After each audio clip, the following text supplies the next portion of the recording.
Hey skiers, I'm Jeff from Skiessentials.com. And I'm Bob. How's it going? Bob, this is one of those fun situations where we are just barely into 2024 and we are already talking about a 2025 ski. I'm happy that it's now 2024 because I've been saying Confused. 24 for a year now. Yep. Well, sorry, now you're saying 2025. I know. But before we get ahead of ourselves, Blizzard did make an announcement about these new Black Pearl skis today, but they won't be available until next fall. So just kind of a sneak peek at what's to come. And the other thing that I wanted to mention in the beginning of this video before we get into the fun stuff here is if you're wondering why are there two men on my screen that are about to tell me about these women's skis, I've got an answer for you. I wish I had a better answer for you. You might also be wondering where Emily is specifically, and Emily will absolutely continue to work with us this season and hopefully in future seasons, but Emily moved out to Aspen. I don't blame her.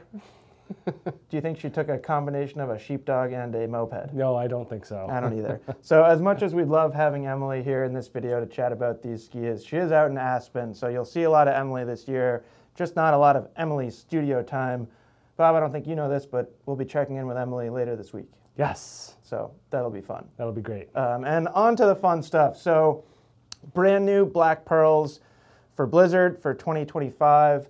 Black Pearl, specifically the 88, I might be slightly incorrect about this, but has been the best-selling women's ski, I believe, of all time, at least in the past decade. How could it not? Like we've seen so many of them just proceed right through this warehouse. Yep. You know, hundreds, thousands. It's just a crazy amount.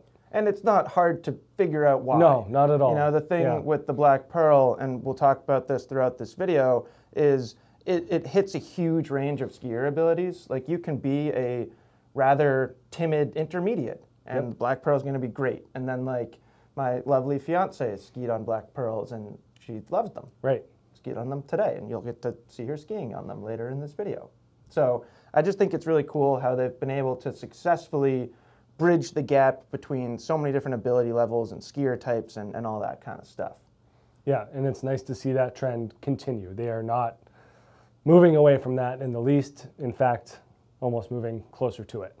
Yeah, I think so. Yeah. Or like I think it's an interesting conversation here because they added some stuff and took some stuff away and changed some stuff. So it's really cool, and I think they're still achieving the same thing.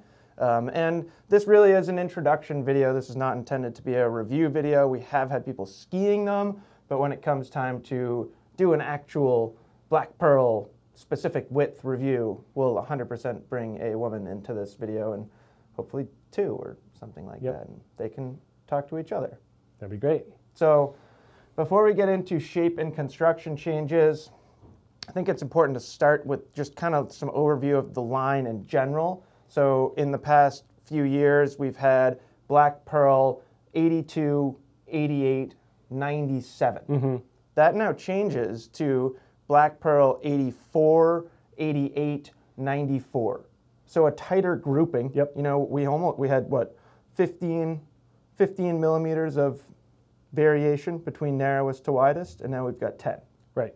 Which kind of makes sense because now it sits perfectly in between, say, Phoenix and Shiva. Right. So it's like I think they did a really good job with kind of like positioning the skis within their line. Yep.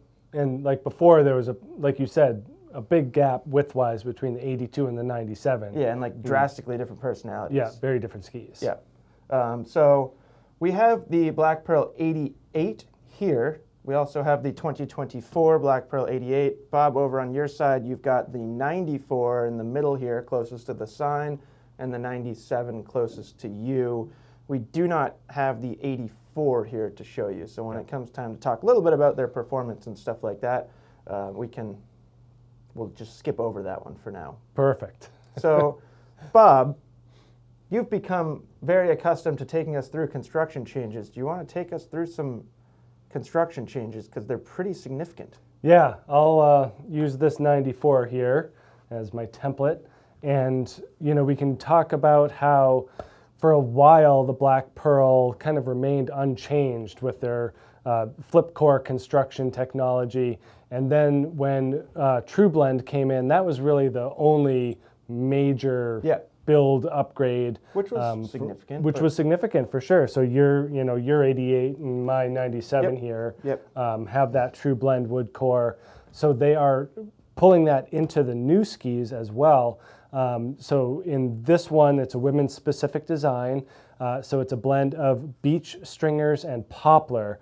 So the way that they do it is the beech stringers extend up all the way vertically through the middle of the ski, and then the poplar takes up more of the outside. And then there's a tighter grouping of beech underfoot. So less but long beech in the tips and tails, more poplar along the sides, and then that kind of flips in the middle where you get more tighter grouping of beech stringers. So the effect is you're making it more dense and more stable underfoot, and then kind of creating this central spine. So that's the wood core. Under the wood core, they do have a layer of pre-preg fiberglass with carbon fibers woven in there. So nice carbon fiberglass, stiff, energetic, really kind of delivers that pop and pep to the ski. Yeah, nice snappy flex pattern in totally. these things. Yeah, it's a different feel than the older current versions. I get tripped up on that already. So they have that pre-preg layer, the wood core, and then they are starting to bring in their flux form technology that we've seen in both Rustler and Shiva for this year. So really taking kind of their successful construction techniques and then implementing them into their future skis here. A little bit different what they do. So on top of the wood core, they use a central strip of metal. And what I think is nice about that is that the central strip boosts that beech. So what they're doing is they're really bolstering the middle, like the spine of the ski. And what you do there when you combine the metal with the beech is you're really creating a damp feel. So very vibration free, really smooth on firmer snow. And that's kind of the rationale behind bolstering that center portion. And then there's another layer of fiberglass. And then on top of that, this is the other interesting part, they're doing it on 2 different levels. I know, it's really interesting. So like you can see it visually just a little bit. Not as much as on Shivas and Rustlers, but you can, depending on how you hold it, you can kind of see it. But that's kind of the main difference between the flux form used here versus Rustler Shiva, is that it's on 2 different levels or strata in the construction of the ski. So then the remaining metal is found along the edges. And that's what we see in Rustler Shiva all the way through. So from tip to tail, we're getting those metal arms along the side, and that's really emphasizing that grip and that torsional stiffness over the edges of the skis. Yeah, but because they're not connecting that sheet of metal, it's not like adding too much torsional stiffness, which it's been really cool seeing the progression from manufacturers of like, yes, metal is good, it can make a ski feel really good. No, you probably don't want just endless torsional stiffness, because then you just have like a really demanding, just overly aggressive ski. Which is not what these are supposed to be. So, pretty cool. And the one thing that was kind of unclear in what we've heard so far is the width. So when we're talking about Rustler specifically, like the 11, it's a narrower arm, and then in the 10 and in the 9. And if these are great question. Overlapping, my guess is no. That it's the same width or different width? My guess is that it's the same. I think so too. I think what they've done is they've taken a sheet of metal, the width of the ski, and cut it. And then placed it in different sections. So that leads me to believe that in like the 84, there's more overlap. There's like a tighter grouping. They're taking the sheet of metal, the width of the ski, and cutting it. Gotcha. And then placing it into the ski. Because the way that Blizzard describes it is a full sheet that's broken into sections. I mean, that makes rather sense. than overlapping. Because I think that would like stop what they're trying to do. You know, the ease of use and kind of the ability to manipulate the ski. If you overlap that metal, you know, like talking about like Stokely turtle grip, where it's like locking again, I don't believe that is the case here. Interesting. Yes. Full sidewalls throughout, nice and thick. I really like how they do that. Yep. So you're getting that nice beefy feel on the sides of the skis. Yep. And that's pretty much it. Some nice, interesting twists on that flex form that we're seeing in this thing. Yeah, and like we can do a fun little flex comparison here. They're not drastically stiffer or anything like that. I think like they've retained like a nice supple yet supportive flex pattern. The other thing I think is particularly interesting is you would think that adding all that metal would make them heavier, but they're actually lighter, which again is like a theme that we're seeing in the industry quite a bit right now, is manufacturers using metal and finding other avenues to bring the weight down. Yeah, and I'm interested in seeing when we get more feedback on that and get some reviewers in here to see how do you feel about that aspect of the ski? Does it feel lighter and better or lighter and stranger? Sure. So I'm interested to see kind of that longer term effect. My guess is it'll be mostly positive. Yeah. But yeah, time will tell as we put more and more people on these. But we have had quite a few people ski them already. Yeah. So I think that's cool. Moving on to shape. Big thing with shape is the rocker profile and the camber profile. Before we get there, I do think it's important to talk about the widths, because that's a shape change. Sure. 84, 88, 94 achieve slightly different things than the previous widths, and I think the big one is that one. So 94 underfoot for this category, I feel like makes more sense than 97. Yeah. That Black Pearl 97 was starting to get like a little bit lost, I suppose. There's still a skier for it. Like there's still people that love that thing. Yeah. They're just, I feel like it's maybe somewhat rare to find that skier who wants that width and like kind of a flatter tail. And you know, that's wider, or not now, it always has been, it's wider than a Shiva 9. Yeah. So there was like some interesting overlap there, and I think it's nice bringing it back down. Side cut dimensions haven't changed tremendously. So let's see, I've got the old ski here. Yeah, this is the 165, so the lengths did shift a little bit. This is 128, 88, 110, and a 14-meter radius. In the new ski, Bob, this is a 164, and we've got 126.5, 88, 108.5 with a 14-meter turn radius. So not wholesale changes there, but you had these displayed earlier for our own enjoyment like this, and I came in and filmed it, as you'll see momentarily. There is quite a bit more rocker, both in the tip and the tail. I think most noticeably in the tail. That's the first thing I noticed, like when we were on snow, before we even had them in here to kind of analyze and look at the differences. That really stood out to me. Do you know why? Do I know why there's more tail rocker? Do you know why I noticed it? Because you got hit in the face with... No, they put orange on the tail. Oh. So historically, like Rustlers and Shivas have had orange tips and tails, and like Brahma, Bonafide, Black Pearl have just had orange shovels. So that was like, it caught my eye. I was like, orange. And then I was like, whoa. There's more. Look at that rocker. So I think that's super interesting. Also, camber height is lower. And I think like what we were kind of alluding to at the beginning of this video, how they like added some stuff and took some stuff away and changed some things. If you were to just take this ski and add that much metal, it would be like essentially a Brahma. It would be a Brahma. It would be a Brahma with one sheet of metal, and like that's not really what the Black Pearls need to be, nor what they should be. So it's really cool seeing the changes to shape, and also like the weight. Like it's fascinating, and I think it seems like they've done a really good job here.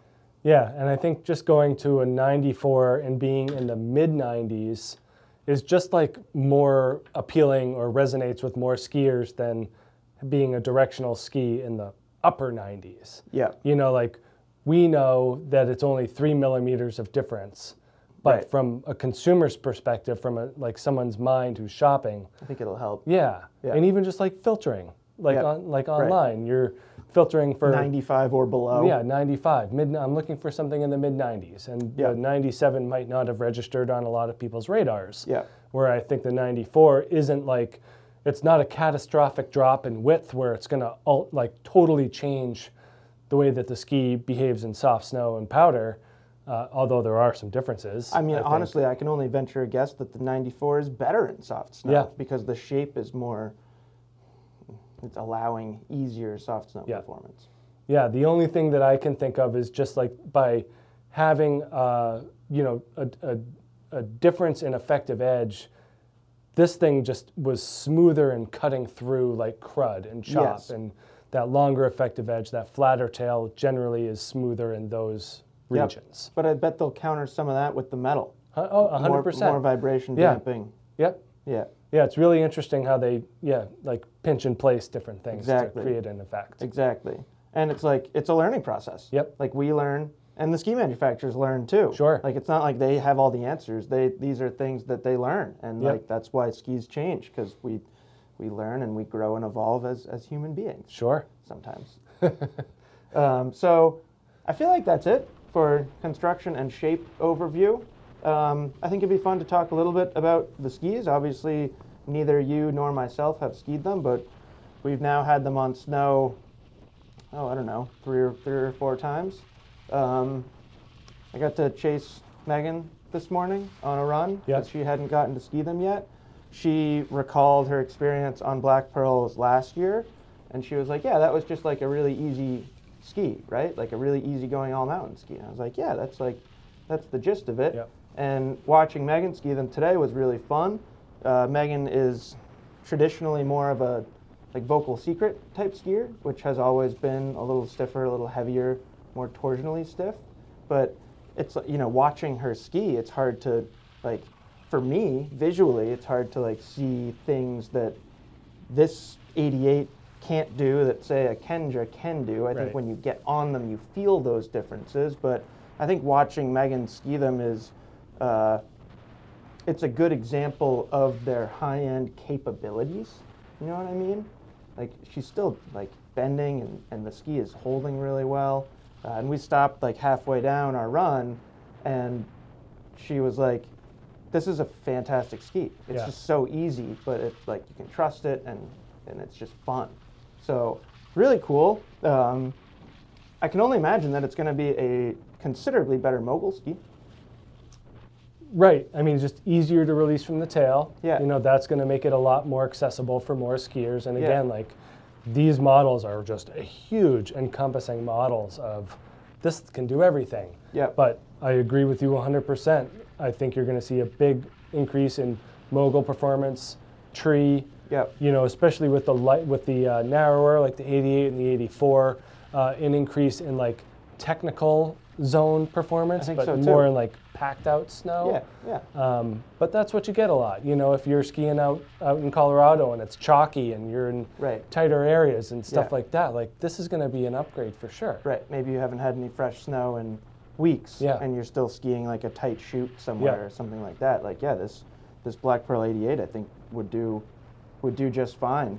And we had a number of other skiers on them too. A lot of different skiing styles on them, and again, it's like this ski has historically worked for so many different types of skiers, and it certainly seems to still work for different types of skiers. You know, we had some skiers with more upright skiing styles and kind of skidding their turns more, and then some like older than me ex-racers, you know, people with really good technique, but probably aren't as strong as they were in their 20s and 30s and stuff like that. And it's just really, it's really fun for me to see the ski work for so many different people without ever like really getting a negative reaction. Yeah, no, I agree. I probably followed 4 different skiers on these and was like, yep, that looks like it works for you and you and you and you. Yep. Like they're very different. Yep. So awesome that the Black Pearl 88 is still the 88. Yep. Because that has always been the bread and butter of the line, and it will continue to be. Yep. It will be the most popular Black Pearl. Yeah. Hands down. It has to be. Do you have any interesting thoughts about that 94 over there?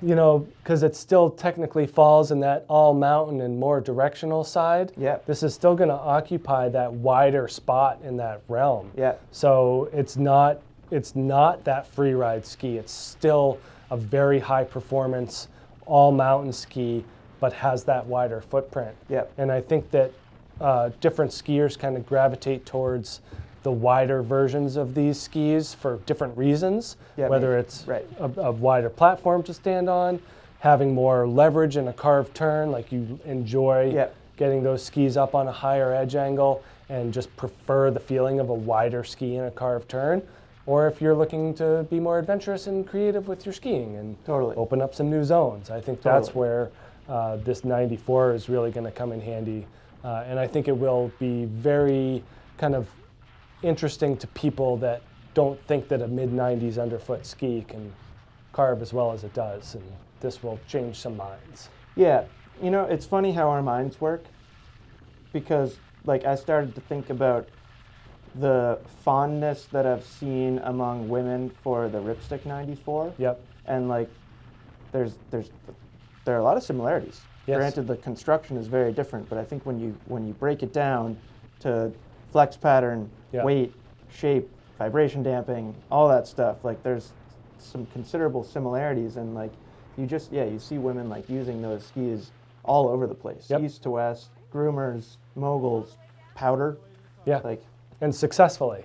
Like, there's very few that are like flailing or having a bad time on stuff like that. Right. So just like for me mentally, putting 94 on it, I start to think about like the other 94 skis that people have really enjoyed and found a lot of success with. So I think it's cool.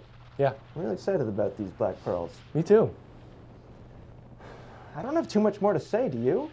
I mean, we can touch on the 84 just in terms of it being kind of the most front side oriented of the group. You know, and like our fondness for 84 underfoot skis. Like we've talked, Bob and I, you probably get sick of us talking about it, but we both really, really like the mid 80 category. 82 is like borderline front side, and again, this is more of like a mental trigger than like a truth in the difference in physics. But like 82 mentally to me says like borderline front side, where 84 starts to feel more like a narrow all mountain ski. Yeah. And I think there's a lot of people that have come around to the idea that a narrow all mountain ski can be a lot of fun. I know I have. Yeah, and I think that just goes to show you that Blizzard is paying attention to industry trends. The mental, the mental gymnastics and and what we go through as skiers and ski purchasers when we're looking at something and saying, oh, I'm looking for something in the mid 80s, not the early 80s, or mid 90s, not the late 90s. Totally. So I think that those are all kind of a big feather into Blizzard's cap for kind of listening and developing skis that I think fit a lot of those skiers' needs and wants. Yeah. No, I think so too. So yeah, exciting to be talking about future skis. It certainly seems like they've done a really good job. I'm excited to get more and more skiers on them. I'd like to send a 94 out to Emily and Aspen. Yep. We'll have to coordinate that with Blizzard. Blizzard, can I send a 94 to Emily and Aspen? Just send this one. Yeah, no, what are they going to do? Sorry, it's in a box. It's across the country somewhere. Yep. No, I won't do that. I apologize, Blizzard. I think they need them. So, yeah, let us know if you have any questions. I don't know that I will be able to answer those questions just yet, but we do have like feedback from a decent amount of women so far that we can pull from and let you know. If you have any technical questions or stuff like that, certainly don't hesitate to ask those. And yeah, pretty exciting. Yeah, very exciting. And talk to you soon. Bye.